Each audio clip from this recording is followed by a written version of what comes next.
जैसा कि आप सभी को पता है कि हम आपका काव्यखंड कंप्लीट कर रहे हैं कक्षा 10वीं हिंदी का, है ना। तो हमने पिछले 3 चैप्टर आपके कंप्लीट कर लिए है ना, कि सूरदास के पद, राम लक्ष्मण परशुराम संवाद और शबैया और कबित्त।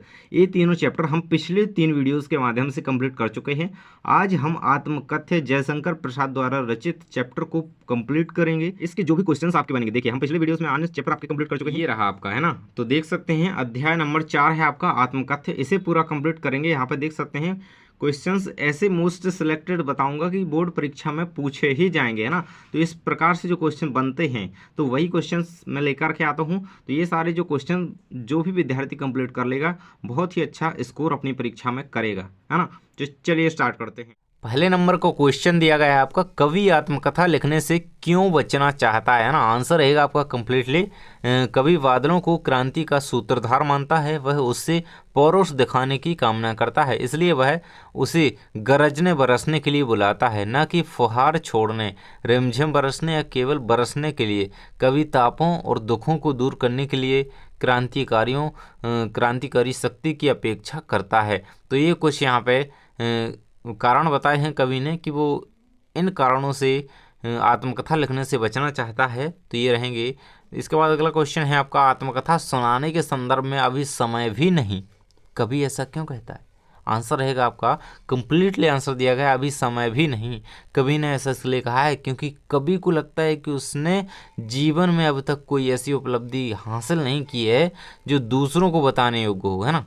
तो कभी को ऐसा लगता है कि उसने अभी कुछ ऐसा पाया नहीं अपने जीवन में, ऐसा अपने अपने अंदर ऐसा कुछ देखा नहीं है जो कि मैं दूसरों को बता सकूं, है ना। ऐसा कुछ उनके अंदर उन्हें लगा नहीं है, ये एक कवि ने कारण बताया है।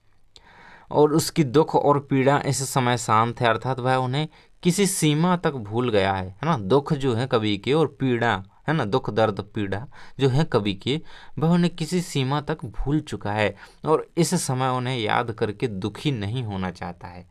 तो इस जो ये कारण बताते हुए कवि यहाँ पे आत्मकथा लिखने से बच रहे हैं कि हमें नहीं लिखना, है ना। तो ये रहेगा। इसके बाद स्मृति को पाथेय बनाने से कवि का क्या आशय है। देखिए, पाथेय शब्द का यूज़ किया गया है, पाथेय, है ना, जल बरसाने वाली शक्ति के रूप में कवि का ये यहाँ पे पाथेय। इसके बाद उत्साह और संघर्ष के भाव भरने वाले कवि के रूप में, पीड़ाओं का ताप हरने वाली सुखकारी शक्ति के रूप में, है ना। तो इसके बाद अगला क्वेश्चन दिया गया, 4 नंबर का क्वेश्चन है आपका, कवि ने जो सुख का स्वप्न देखा था उसे कविता में किस रूप में अभिव्यक्त किया है। आंसर रहेगा, कवि ने जो सुख का स्वप्न देखा था कविता में उसकी अभिव्यक्ति इस प्रकार है। कवि की पत्नी अत्यंत सुंदर थी, उसका रूप सौंदर्य प्रातःकालीन उषा से भी बढ़कर था। कवि को उसके रूप सौंदर्य को सानिध्य अल्पकाल के लिए ही मिल सका। उसकी पत्नी सुख की अल्पकालिक मुस्कान बिखेरकर उसके जीवन से दूर हो गई। इससे कवि की चिरकाल तक सुख पाने की कामना अपूर्ण रह गई, है ना। तो ये रहेगा इसका कंप्लीटली आंसर आपको दिया गया है। कवि ने इस व्यथा को दबाना तो चाहा, पर कविता में वह प्रकट हो ही गई, है ना। कवि चाहते थे कि वह सबके सामने से प्रकट ना करें, समक्ष ना रखें अन्य व्यक्तियों की, बट वो प्रकट हो गई, है ना, वो कविता में कह गई वही बात, है ना। आंसर रहेगा आपका अगले क्वेश्चन का। यहाँ पे देख सकते हैं क्वेश्चन है, मुरझाकर गिर रही पत्तियां, है ना, किसका प्रतीक है, ये किसका बोध करा रही हैं। आंसर रहेगा आपका, मुरझाकर गिरने वाली पत्तियां मानव जीवन में आई दुख और निराशाओं का प्रतीक है ना। जो पत्तियां हैं मुरझा जाती हैं पेड़ों से और गिर जाती हैं, तो ऐसे ही तो हमारे जीवन में दुख है ना। जो हमारे जीवन दुख निराशाएं आती हैं तो वो भी तो गिरना ही है ना। आंसर रहेगा आपका, कवि ने जीवन में आए दुख वृक्ष की पत्तियों के समान गिरकर एक एक कर क्रमशः याद आ रहे हैं। इसमें कवि को जीवन की निस्वरता का बोध भी हो रहा है। तो ये रहेगा आंसर। इसके बाद अगला क्वेश्चन है, असंख्य जीवन इतिहास। असंख्य जीवन इतिहास कहकर कवि ने किस ओर संकेत करना चाहता है। तो कवि कहना चाहते हैं कि असंख्य जीवन इतिहास कहकर कवि उन अगणित लोगों की ओर संकेत करना चाहता है जिन्होंने अपनी अपनी आत्मकथा लिखी, है ना। तो जो लोग अपनी आत्मकथा लिख रहे हैं, लिख चुके हैं जो, है ना, उनके लिए कवि कहना चाहते हैं असंख्य जीवन इतिहास। तो ये कह करके इनसे कहना चाहते हैं, उसमें अपनी दुर्बलताओं का उल्लेख किया है और उन्हें लोगों के व्यंग मलिन उपहास का सामना करना पड़ा है ना। क्योंकि आपने देखा होगा कई आत्मकथाओं में जो आत्मकथा जो लिखते हैं वो लेखक, वो अपनी स्वयं की दुर्बलताओं को उसमें उल्लेखित करते हैं, और लोगों से जो वो मलिन उपहास का सामना करते हैं वो भी उसमें उल्लेखित करते हैं। तो कितना वो डिफ़िकल्ट होता है ना, वो कवि यहाँ पे बताना चाहता है कि क्या असंख्य जीवन इतिहास। तो ये रहेगा आपका इसका। इसके बाद अगला क्वेश्चन है आपका 7वें नंबर का, कवि के मित्र उससे क्या आग्रह कर रहे थे, वह इस आग्रह को पूरा क्यों नहीं करना चाहता था। इसका आंसर रहेगा, कवि के मित्र उससे यह आग्रह कर रहे थे कि कवि अपनी आत्मकथा लिखे। कवि उनका यह आग्रह इसलिए नहीं पूरा करना चाहता था क्योंकि इससे पहले अनगिनत लोगों ने आत्मकथा लिखी है, उसमें उन्होंने अपनी उपलब्धियों के साथ साथ दुर्बलताओं का भी उल्लेख किया है, जिससे वे उपहास का पात्र बन गए हैं, है ना। तो देखिए, इसमें ये कहा जा रहा है कि दुर्बलताओं, जब आप अपनी कमियों के बारे में बताएंगे ना लोगों को, तो आप उपहास का ही एक उपहास होगा आपका, है ना, आपकी हंसी उड़ाई जाएगी, ऐसा कुछ, है ना। तो ये उसके पात्र बन चुके हैं जिन्होंने भी आत्मकथा लिखी है ऐसा। लेकिन तो कवि ये कहना चाहता है यहाँ पर रहेगा, कवि को अपनी गागर रीति क्यों लगती है। रीति मतलब खाली, है ना। कवि को अपनी गागर जो है रीति क्यों लगती है, खाली क्यों लगती है। आंसर रहेगा, कवि को अपनी गागर अर्थात जीवन इसलिए रीति, सूना या खाली सा लगता है क्योंकि उसे लगता है कि उसे जीवन में कोई विशेष उपलब्धि हासिल ना हो सकी, है ना। तभी तो कभी बच रहे हैं ये आत्मकथा लिखने से, क्योंकि अभी उन्हें भान नहीं हुआ है अपने आप का कि हमने कुछ पा लिया जीवन, हमने कुछ उपलब्धि हासिल कर ली है। तो उन्हें ये लग रहा है कि हमने कोई उपलब्धि हासिल ना हो सकी, है ना, कोई विशेष, इन्हें ऐसा लग रहा है। उसकी पत्नी की असामयिक मृत्यु हो जाने से उसने जिस सुख की कल्पना की थी वह उसके पास आकर भी मात्र स्वप्न बनकर रह गया। ये आंसर कंप्लीट रहेगा इसका। कवि को इस कारण अपनी गागर जो है वो रीति लग रही है, यहाँ पे कारण दिए गए हैं। एक तो कवि की पत्नी की जो असामयिक मृत्यु हो जाती है, जिसके कारण कवि ने जो जो स्वप्न देखे थे, जो सुख की कल्पनाएं की थी, वह झूठी हो जाती हैं, वह एकमात्र स्वप्न बनकर रह जाती हैं। तो ये रहेगा इसका आंसर। और कवि को एक प्रकार से ये भी लगता है कि अभी मैंने कुछ हासिल नहीं किया अपने जीवन में, है ना, जो वो आत्मकथा में लिख सकें, कि दूसरों को बताने योग्य हो, ऐसा, है ना। तो ये रहेगा। तो जिस भी छात्र ने अभी तक चैनल को सब्सक्राइब नहीं किया है जल्दी से कर लें, क्योंकि इसी प्रकार से हम आपके एक एक चैप्टर के माध्यम से आपका संपूर्ण काव्यखंड, गद्यखंड, जितने भी आपके चैप्टर हैं, आपकी हिंदी के हो गए और अन्य सब्जेक्ट आपकी, है ना, क्लास के, तो वो हम सारे इसी प्रकार से कंप्लीट करवाएंगे। तो चैनल को सब्सक्राइब कर लें। इसका पीडीएफ चाहिए, नीचे डिस्क्रिप्शन में पहला जो लिंक दिया गया है उस पर क्लिक करके आप पीडीएफ परचेस कर सकते हैं, है ना।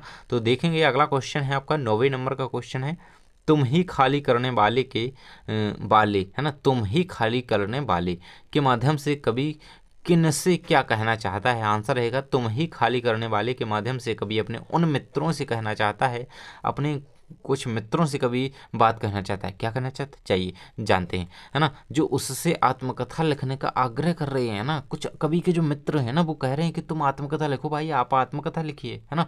तो कवि उनसे क्या कहना चाहते हैं, कवि उनसे कहना चाहते हैं तुम ही खाली करने वाले, है ना। तो कवि उनसे कहना चाहते हैं जो कि उनसे आत्मकथा लिखने का आग्रह कर रहे हैं। उनके कुछ मित्र हैं, कवि से वो कह रहे हैं कि भाई आत्मकथा लिख आत्मकथा लिखो, है ना।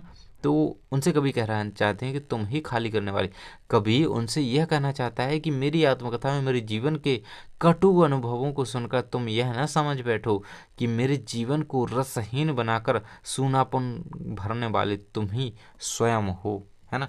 तो ये इसका कम्प्लीटली आंसर रहेगा। इसके बाद अगला क्वेश्चन दिया गया आपको, कवि किसकी हंसी नहीं उड़ाना चाहता और क्यों। आंसर रहेगा, कवि ने अपना जीवन अत्यंत सरलता से जिया है।